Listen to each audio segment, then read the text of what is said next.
Amados irmãos, estamos de volta com o estudo da disciplina Atos dos Apóstolos, os avanços e as conquistas da Igreja de Cristo no poder do Espírito Santo, estudando esse manual de autoria do pastor George Wood e os subsídios teológicos do pastor Gunaberg de Andrade. Desejo que os irmãos tenham um bom proveito, estudem, se dediquem, verifiquem, porque são oportunidades de aprendizado. São oportunidades enriquecedoras e com certeza muito vai contribuir para a edificação espiritual de cada um dos nossos irmãos do reino de Cristo. Nesse encontro nós vamos estudar a lição de número 2, que tem por título Ser-me-eis testemunhas. Convido os irmãos a pegarem as suas Bíblias, abrirem no livro de Atos dos Apóstolos, capítulo 2, leremos os versículos 1 ao versículo 4, versículo 14 ao versículo 18. Diz assim o texto sagrado: Cumprindo-se o dia de Pentecostes, estavam todos reunidos no mesmo lugar, e de repente veio do céu um som, como de um vento veemente e impetuoso, e encheu toda a casa em que estavam assentados. E foram vistas por eles línguas repartidas como que de fogo, as quais pousaram sobre cada um deles. E todos foram cheios do Espírito Santo e começaram a falar em outras línguas, conforme o Espírito Santo lhes concedia que falasse. Versículo 14 ao versículo 18 diz assim: E Pedro, porém, pondo-se em pé com os 11, levantou a voz e disse-lhes: Varões judeus, e todos os que habitais em Jerusalém, seja-vos isto notório, e escutai as minhas palavras. Estes homens não estão embriagados como vós pensais, sendo esta a terceira hora. Mas isto é o que foi dito pelo profeta Joel. E nos últimos dias acontecerá, diz Deus, que do meu espírito derramarei sobre toda a carne, e os vossos filhos e as vossas filhas profetizarão, e os vossos jovens terão visões, e os vossos velhos sonharão sonhos, e também do meu espírito derramarei sobre todos os meus servos e minhas servas naqueles dias, e profetizarão.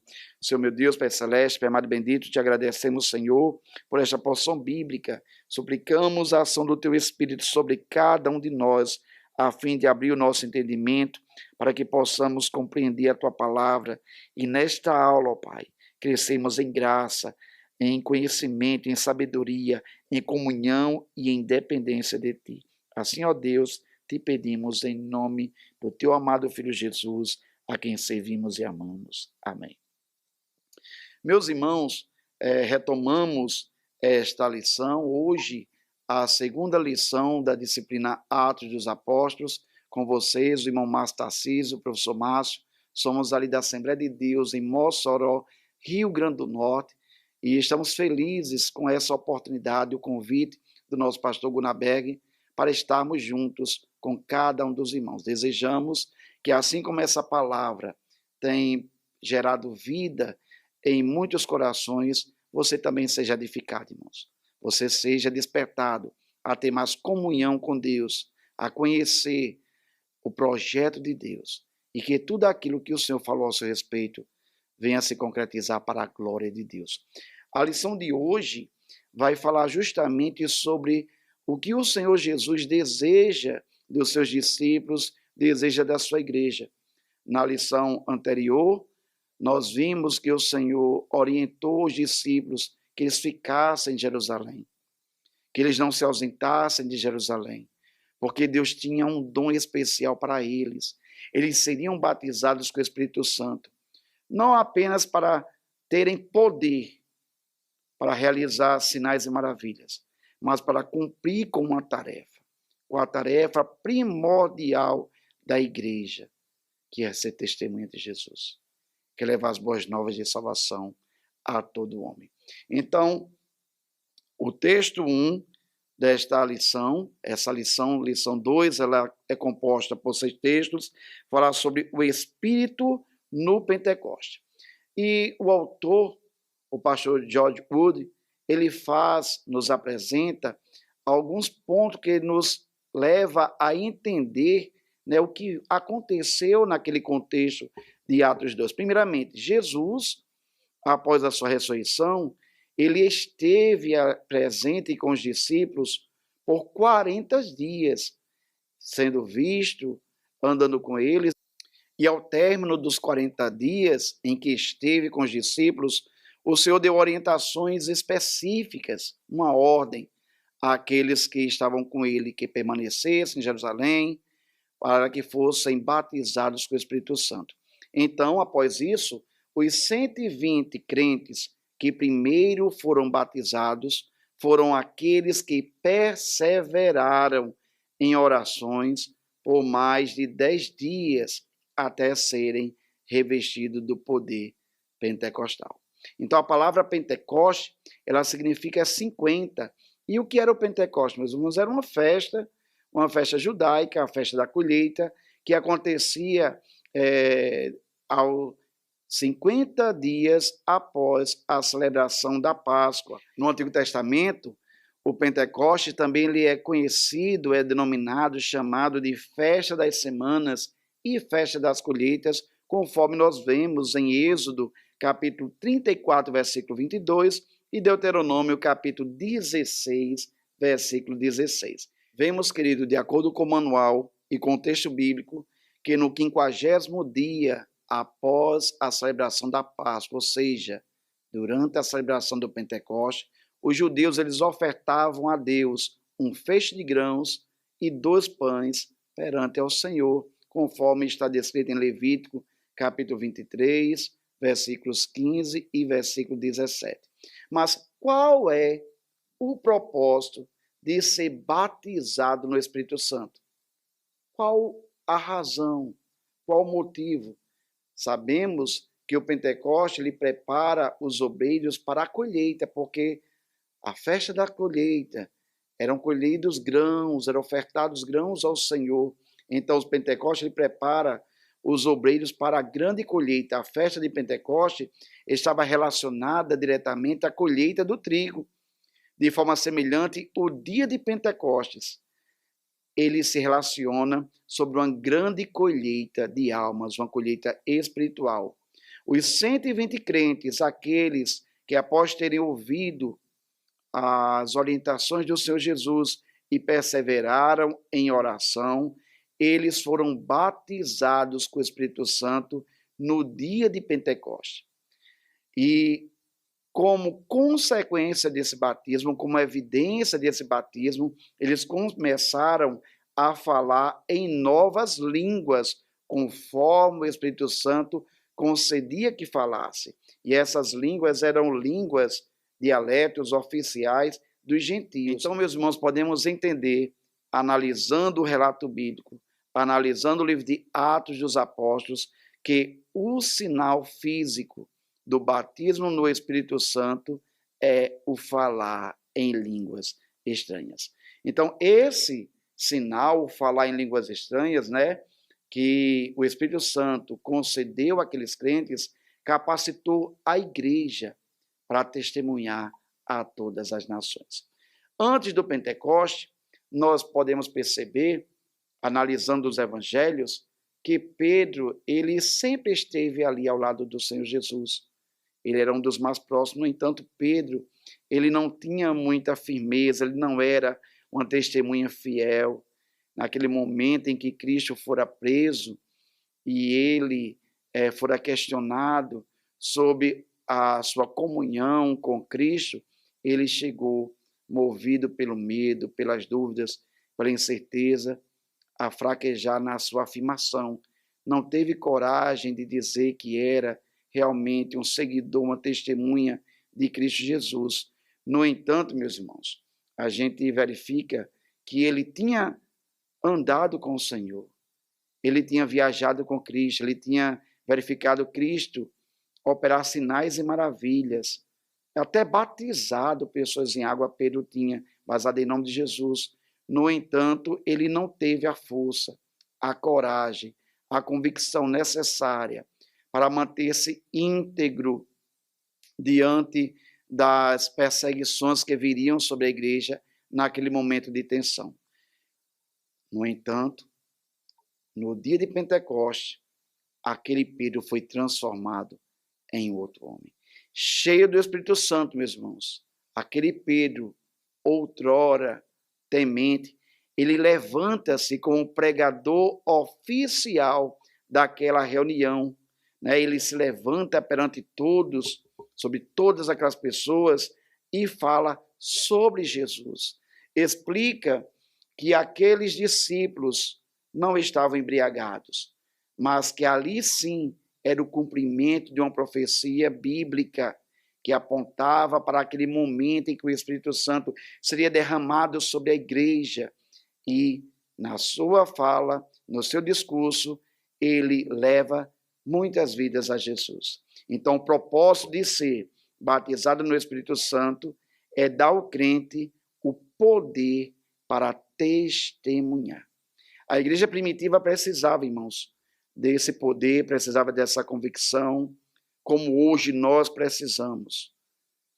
Existem momentos em que o reino das trevas se levanta para confrontar, para impor medo, e o cristão tem que ter segurança, convicção de que Cristo é o Salvador e de que nós somos testemunhas de Cristo, independentemente daquilo que vem a acontecer a nós que estamos testemunhando as boas novas de salvação. A igreja primitiva precisava receber o Espírito Santo, precisava dessa capacitação sobrenatural para cumprir com eficácia a missão, o ministério de reconciliação que foi a ela otorgado. Então, qual a evidência de ser batizado no Espírito Santo? Diante disso, meus irmãos, qual a evidência de ser batizado no Espírito Santo? Eu convido os irmãos a abrirem o manual de estudo na página 68. Nós temos aí um quadro que nos apresenta os 5 batismos com o Espírito Santo em Atos dos Apóstolos. Temos aí as passagens relacionadas. Atos 2, 1 ao 4, foi o dia de Pentecoste, e a evidência externa desse batismo é que os 120 cristãos que ali estavam reunidos em obediência, perseverando, aguardando a promessa do Pai, todos falaram em línguas estranhas. Atos 8, do versículo 14 a 19, nós vemos os crentes em Samaria, né, que também, né, ali houve uma manifestação de línguas estranhas, ao ponto de despertar em Simão o desejo de comprar esse poder que os apóstolos tinham. Na conversão de Saulo, capítulo 9, nós podemos entender que Saulo, de acordo com 1 Coríntios 14, 18, ele fora batizado no Espírito Santo, porque nós sabemos que Paulo falava em línguas frequentemente de forma privada. Em Atos 10, capítulo 44 a 46, nós temos o episódio da casa de Cornélio, o momento em que Pedro vai à casa de Cornélio, e enquanto Pedro ainda fazia exposição da mensagem, os que estavam na casa de Cornélio, aqueles gentios, todos foram batizados e falaram em línguas conforme os crentes que estavam em Jerusalém. E também temos em Atos 19, do versículo 1 ao 7, os crentes em Éfeso, eles falaram em línguas e profetizaram. Logo, podemos, observando todas essas referências bíblicas, que a evidência, o sinal externo, sinal físico do batismo no Espírito Santo é falar em línguas. Qual o valor de falar em línguas? Atos 2, versículo 4. Nós valorizamos, meus irmãos, como pentecostais, nós valorizamos o falar em línguas porque é o que a Bíblia ensina. A Bíblia nos mostra que a igreja apostólica também a valorizava. Nós somos pentecostais e falamos em línguas estranhas porque é o que a Bíblia diz e deve ser como regra prática daqueles que são pentecostais. Também nós valorizamos o falar em línguas, porque falar em línguas é uma forma de orar a Deus. 1 Coríntios, capítulo 14, versículo 2, o apóstolo Paulo escrevendo naquela igreja, ele diz que qualquer um dos irmãos que fala em línguas está falando com Deus e não com o homem. Falar com Deus é uma forma de oração. O Espírito Santo, ele nos capacita a orar a Deus em línguas, conforme 1 Coríntios 14 e 14. Também valorizamos o falar em línguas porque falar em línguas edifica o crente que o faz. 1 Coríntios 14, 4 descreve que quem fala, quem ora em línguas, fortalece, edifica-se a si mesmo. Certamente, orar em línguas é orar no Espírito mesmo. Sendo assim, orar em línguas é muito valioso para o crente. Nós valorizamos o falar em línguas porque falar em línguas é um sinal tanto para os crentes como para os não crentes. Atos 2 e 6, 1 Coríntios 14, 22, fala que o falar em línguas estranhas pode ser um sinal de Deus, um sinal da presença de Deus para os não cristãos. Mas também nós vemos em Atos 10, 44 e 46, que falar em línguas é também um sinal da presença de Deus, da manifestação sobrenatural de Deus para os crentes. E esse sinal foi fundamental para Pedro, naquele contexto em que ele visita Cornélio, ele perceber que Deus realmente não fazia acepção de pessoas e que Deus aceitava também os gentios. Então, falar em línguas, ele é um testemunho, uma evidência, uma prova da presença de Deus, tanto para os crentes como para os não crentes. Também, de acordo com o autor do nosso livro, nós valorizamos falar em línguas como uma forma de um crente cooperar com Deus, como um exercício de humildade e de fé, porque é um passo em direção aos dons espirituais, porque mostra que o crente se submeteu totalmente ao Espírito, está imerso no Espírito, porque diminui o vão entre apóstolos e leigos. Ou seja, falar em língua é para todos, todos os crentes, independente da sua formação, do seu nível de conhecimento, do seu desenvolvimento ministerial. E porque nos lembra que o nosso relacionamento com Deus é mais espiritual do que mental. Também o autor ele nos apresenta, no texto 3 da lição 2, 10 perguntas sobre ser cheios do Espírito Santo. E as perguntas, a primeira pergunta é: já recebi o Espírito Santo quando nasce de novo? A resposta é sim. O crente, quando aceita Jesus, ele recebe o Espírito Santo, que passa a morar nele e promove um novo nascimento, a regeneração. Por que precisamos de mais do Espírito se já o temos? Nós precisamos, meus irmãos, crescer em graça. Deus quer nos dar uma medida grandiosa do Espírito. Ele quer que nós sejamos cheios, que tenhamos autoridade e poder para testemunhar. É o terceiro questionamento que o autor nos apresenta no texto 3. O Novo Testamento ensina que existe apenas um batismo e nós, com base bíblica, nós podemos destacar que não. Biblicamente, nós temos 5 tipos de batismo descritos na Bíblia. Nós temos o batismo no Espírito Santo, conforme Atos, capítulo 1, 4 a 5, versículo 8. Temos o batismo em água, Romanos 6, 1 a 4. Nós temos o batismo de João, que era um batismo para arrependimento, Lucas 6, 3 a 6. Nós temos o batismo do sofrimento, Marcos 10 e 38. O Senhor Jesus diz que nem todos podiam beber do cálice que ele ia beber.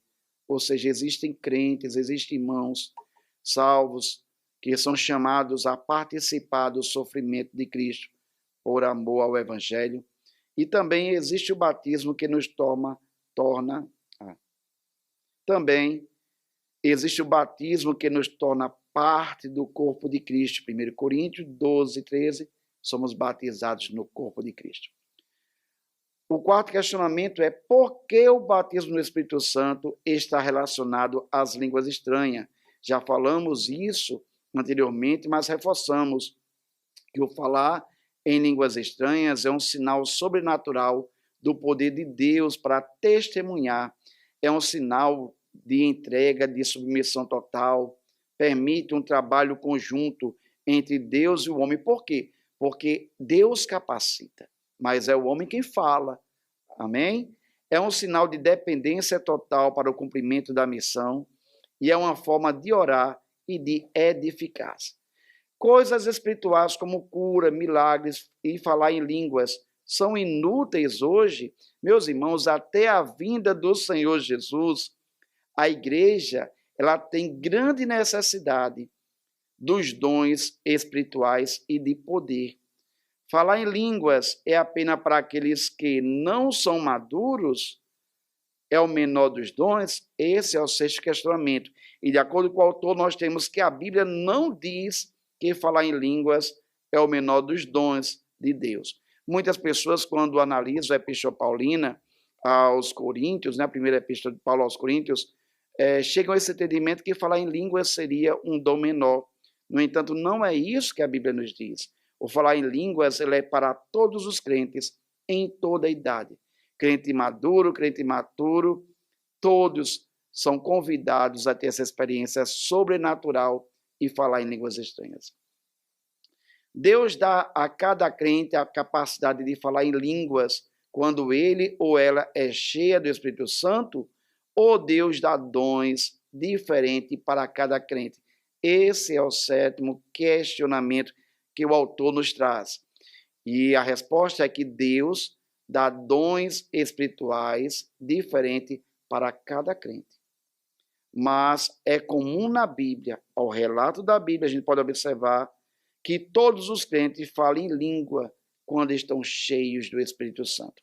O oitavo questionamento é o seguinte: eu deveria evitar os dons espirituais porque eles podem trazer divisão ou confusão?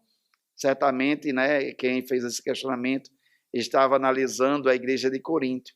Ou eu deveria procurar o amor ao invés dos dons?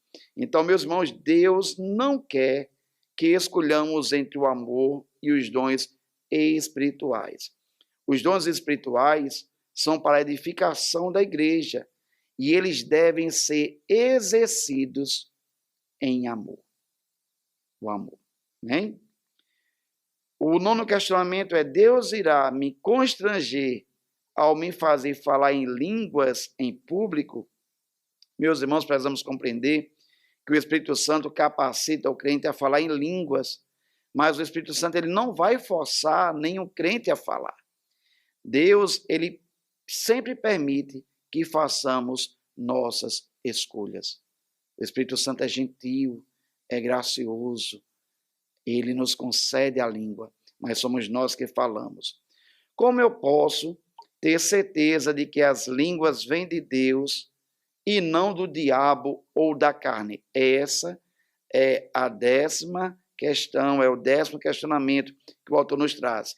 Meus irmãos, aqueles que procuram o diabo vão achar o diabo, mas aqueles que procuram a Deus acharão a Deus. Aqueles que se aproximam de Deus receberão mais de Deus e não do diabo. Então procure a Deus e você o achará. Ninguém movido pelo Espírito Santo vai blasfemar contra Deus. Ninguém guiado pelo Espírito Santo vai dizer que Deus é anátema. Então, Deus, irmãos, ele não traz confusão. O Espírito Santo que foi derramado ao nosso coração não traz confusão e você sentirá que está servindo a Deus, que está a serviço de Deus. O quarto texto dessa segunda lição vai enfatizar a mensagem de Pedro para a multidão naquele dia de Pentecostes. Meus irmãos, então naquela manhã que Pedro se levanta como pregador daquela reunião do Pentecostes, a mensagem de Pedro traz alguns esclarecimentos, como também alguns encaminhamentos. Então Pedro explica o que aconteceu no Pentecostes. Temos isso no livro de Atos, capítulo 2, versículo 14 a 21. Pedro explica por que o Pentecoste aconteceu. Vemos isso do versículo 22 a 36, e Pedro explicou como o Pentecoste veio para cada um, isso tomando por base os versículos 37 a 41 de Atos 2.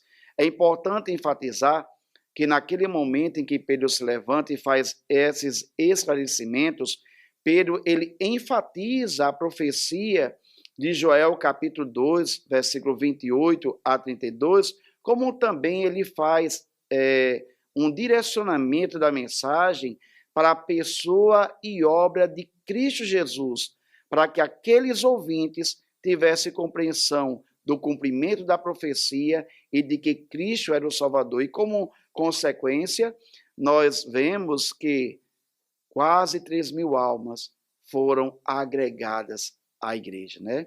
Então, essa foi um grande resultado daquele mover, o Espírito Santo ali, usando Pedro, usando aqueles 120 crentes que estavam reunidos, falavam em línguas, chamou a atenção daqueles que lá estavam em Jerusalém, e Pedro, direcionado pelo Espírito Santo, agora com coragem, com poder, com ousadia, não temeu diante das autoridades, falou do cumprimento da profecia do profeta Joel, mas enfatizou que Cristo era o Salvador, Cristo tinha sido aceito pelo Pai. E nessa lição, o autor nos apresenta 4 etapas para ser batizado no Espírito Santo. Vamos estudar, verificar cada um de uma forma muito objetiva.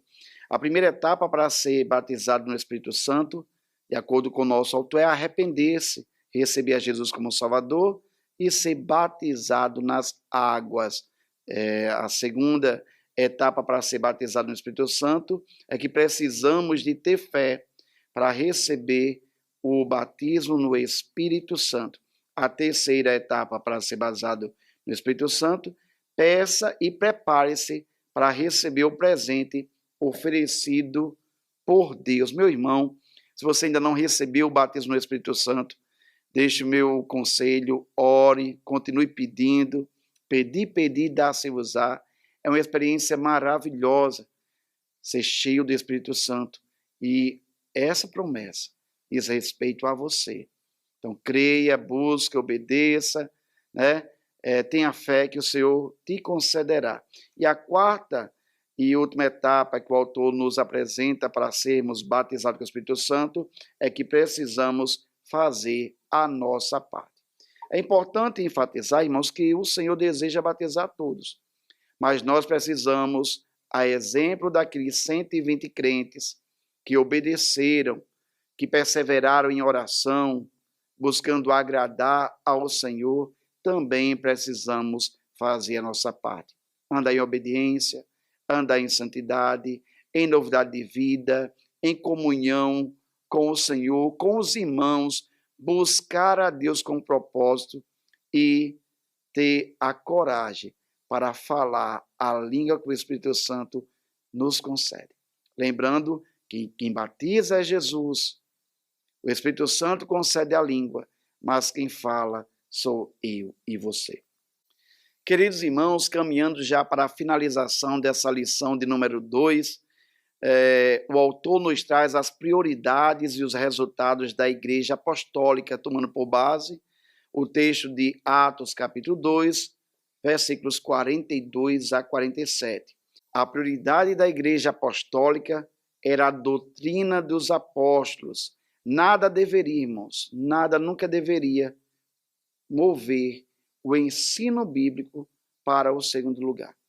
É verdade que a liturgia dos nossos cultos existe uma diversidade de louvor, oração, apresentações, a ministração da palavra, mas precisamos ter cuidado e organizar adequadamente as coisas, fazendo tudo com decência e ordem, e nenhuma outra programação deve tomar o lugar da pregação, da mensagem, do ensino.